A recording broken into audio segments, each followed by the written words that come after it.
Hello students, देखिए आज का जो हमारा टॉपिक है क्लॉथिंग कंस्ट्रक्शन में आज आपका दूसरा पार्ट स्टार्ट हो चुका है,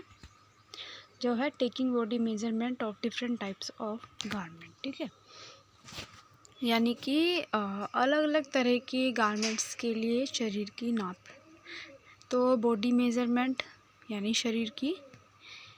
नाप लेना। ठीक है, तो जब हम किसी भी गारमेंट को स्टिच करते हैं, सिलते हैं, तो उसे सिलने के लिए हमें जिस व्यक्ति के लिए वो गारमेंट तैयार हो रहा है, ठीक है, जिस भी व्यक्ति के लिए वो गारमेंट सिला जा रहा है या तैयार किया जा रहा है, उस व्यक्ति की एक्चुअल बॉडी मेज़रमेंट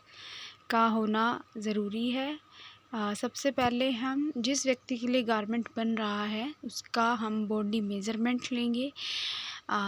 सबसे पहले उसका हम शरीर यानी उसकी बॉडी के अकॉर्डिंग माप ली जाती है। देखिए, जो व्यक्ति होते हैं अलग अलग तरह के होते हैं, क्योंकि कुछ व्यक्ति मोटे होते हैं, कुछ पतले होते हैं, किसी का जो शोल्डर एरिया होता है काफ़ी ब्रॉड होता है, तो उसी के अकॉर्डिंग जो होती है बॉडी मेज़रमेंट लिया जाता है। ठीक है, चाहे व्यक्ति भले ही सेम एज ग्रुप का हो, लेकिन सबकी जो बॉडी होती है वो सबकी अलग अलग होती है। और जब हम किसी भी गारमेंट को सिलते हैं तो व्यक्ति की शारीरिक नाप के अकॉर्डिंग एक तो स्टिच होता है, और दूसरी चीज़ ये देखी जाती है कि जो व्यक्ति है वो जो गारमेंट पहनेगा वो अपनी प्रॉपर फिटिंग के अकॉर्डिंग गारमेंट पहनता है,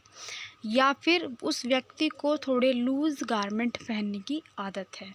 तो इन चीज़ों को भी ध्यान में रखना होता है जब हम किसी भी गारमेंट को सिलते हैं, या हम किसी भी शरीर का नाप अगर हम ले रहे हैं। ठीक है,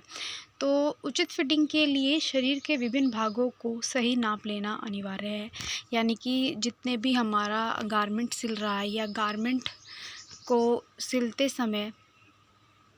हमें व्यक्ति की हर एक बॉडी के अलग अलग भागों का जो है मेज़रमेंट सही लेना होता है। जैसे नॉर्मल अगर आप कुर्ता भी पहनते हो, मान लीजिए कुर्ती है या कुर्ता है, तो उसमें आप उस व्यक्ति की जितनी भी वो लेंथ का गारमेंट या कुर्ता पहनना चाहता है, उसकी फुल लेंथ, उसका शोल्डर, उसकी स्लीव्स, ये चीज़ें ध्यान में रखकर हम लेते हैं। ठीक है, तो कपड़ा काटते समय निम्नलिखित बातों का ध्यान रखना चाहिए कि किसी व्यक्ति के कंधे चौड़े होते हैं, ये थोड़ा सा गलत लिखा गया है, किसी व्यक्ति के जो कंधे होते हैं वो चौड़े होते हैं, तो किसी के कुछ झुके हुए से होते हैं, यानी कि सबकी बॉडी अलग अलग होती है, तो उसी के अकॉर्डिंग मेज़रमेंट लिया जाता है। तो कोई व्यक्ति नाटा होता है तो कोई लंबा और दुबला होता है, तो हर व्यक्ति का अपना एक अलग अलग बॉडी मेज़रमेंट होता है, तो उसी के अकॉर्डिंग मेज़रमेंट लिया जाता है। तो परिधान से संबंधित शरीर के नापों को विधिपूर्वक और सावधानी से लेना चाहिए, क्योंकि देखिए जब हम बॉडी मेज़रमेंट लेते हैं तो उसको एक तो हमें एक सीक्वेंस में नोट करना चाहिए, और एक सीक्वेंस में ही हमें मेज़रमेंट लेना चाहिए। तो हमें जो भी हम मेज़रमेंट ले रहे हैं वो व्यक्ति की अकॉर्डिंग ली जाती है, और बहुत सावधानीपूर्वक मेज़रमेंट लेना होता है। तो जिसमें प्रत्यक्ष विधि से नाप लेना सबसे उत्तम प्रणाली है। यानी कि जब हम किसी भी व्यक्ति का गारमेंट बना रहे हैं, उसका बॉडी मेज़रमेंट ले रहे हैं, तो हमें सबसे पहले प्रत्यक्ष यानी डायरेक्ट मेथड का यूज़ करना होता है कि हमें सामने वाले व्यक्ति का नाप लेना होता है। क्योंकि कभी कभी या पहले टाइम में मान लीजिए कभी कभी क्या होता है कि पुराने गारमेंट्स को देख कर के या पुराने वस्त्रों को देख कर के भी गारमेंट बनवाए जाते हैं, स्टिच कराए जाते हैं। तो क्या होता है कि क्योंकि आपने पुराना कोई अपना फैब्रिक दिया, कोई सूट दिया और सिलने के लिए, लेकिन कभी कभी क्या होता है कि बॉडी में चेंजेस होते रहते हैं, तो उसके अकॉर्डिंग क्या होता है कि कभी कभी जो मेज़रमेंट होता है वो कभी कभी गलत भी हो जाता है। तो सबसे बेटर यही होता है कि सामने जो व्यक्ति है, सामने से व्यक्ति का बॉडी मेज़रमेंट लेना सबसे अच्छा मेथड है। तो नाप लेना एक कलात्मक प्रक्रिया है और इसमें अभ्यास से निपुणता आती है, यानी कि इसमें हमें अभ्यास और ज़्यादा, हमारी जो प्रैक्टिस है और ज़्यादा अच्छी हो जाती है। तो नाप लेते समय अत्यधिक सावधान रहना जो है अनिवार्य होता है,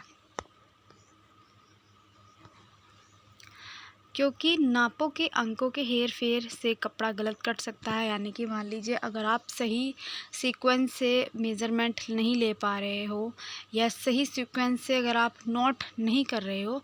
तो क्या होता है कि देखिए हर बॉडी मेज़रमेंट यानी हर एक चीज़ का मेज़रमेंट अलग अलग होता है, हर पार्ट्स का। तो कभी कभी क्या होता है कि अगर आप सही सीक्वेंस या सही से नोट नहीं कर पा रहे हो, तो जो अंक होते हैं यानी कि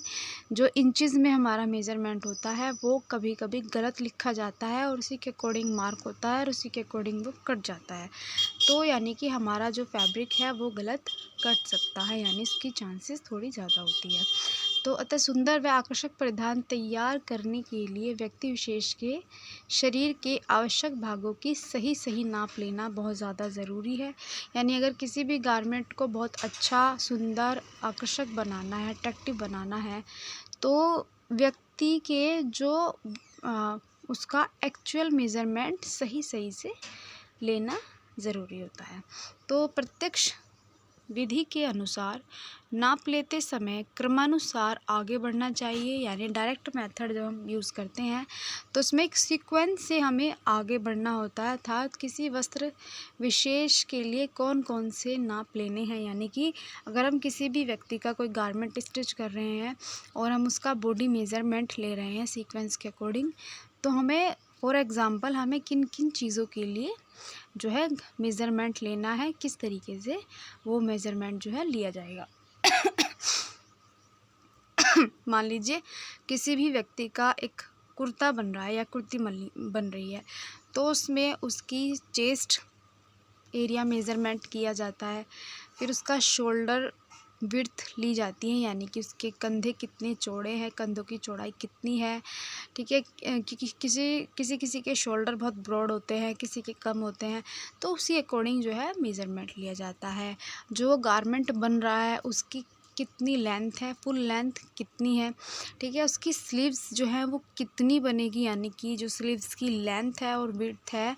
वो स्लीव्स की कितनी ली जाएगी मेज़रमेंट के अकॉर्डिंग। या उसका नेक है, नेक कितना बड़ा होगा, यानी गला उसका कितना बड़ा लिया जाएगा। व्यक्ति छोटे गले का कुर्ता पहनना पसंद करता है या थोड़े बड़े गले का, या जो गला बन रहा है वो कौन से स्टाइल का बन रहा है, तो हर एक चीज़ का मेज़रमेंट जो है लिया जाता है। तो आदि की नापों की आवश्यकता पड़ती है, यानी कि हर एक पार्ट्स की, या मान लीजिए हिप्स एरिया होता है, वेस्ट एरिया होता है, शोल्डर, ठीक है ना, ब्रेस्ट एरिया, हर एक चीज़ का अपना एक जो है मेज़रमेंट लिया जाता है। जब तक नापों को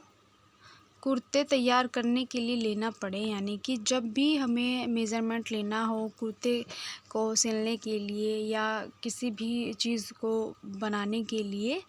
तो हमें इसी क्रम में लेना चाहिए और इसी सीक्वेंस में, यानी कि इसी क्रम में हमें उस मेज़रमेंट को जो है लेना चाहिए। और जब हम किसी भी फैब्रिक की ड्राफ्टिंग करते हैं, या अगर किसी को बहुत अच्छा अनुभव या एक्सपीरियंस है, वो डायरेक्ट भी अगर उस फैब्रिक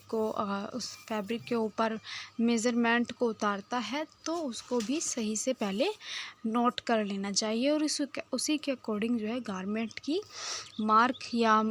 गारमेंट के ऊपर निशान लगाए जाते हैं, फिर उसी के अकॉर्डिंग कट किया जाता है। जब हम कटिंग करते हैं तो दो तरह की हम लाइनें खींचते हैं, एक तो होता है हमारा एक्चुअल बॉडी मेज़रमेंट का मार्क या निशान, और दूसरा होता है हमारा कटिंग मार्क, यानी कि जो भी हम बॉडी मेज़रमेंट है उससे 2 या 1.5 इंच हम फैब्रिक जो है एक्स्ट्रा रखते हैं, तो कटिंग मार्क भी लिया जाता है। और दूसरा हमारा स्टिचिंग या सिलाई का निशान भी जो है लगाया जाता है। तो जब तक हम सही से मेज़रमेंट, अगर हमें प्रॉपर बहुत अच्छी फिटिंग लानी है गारमेंट में, तो सबसे पहले हमें हर व्यक्ति का, या जिस भी व्यक्ति का गारमेंट बन रहा है उस व्यक्ति का सही से गारमेंट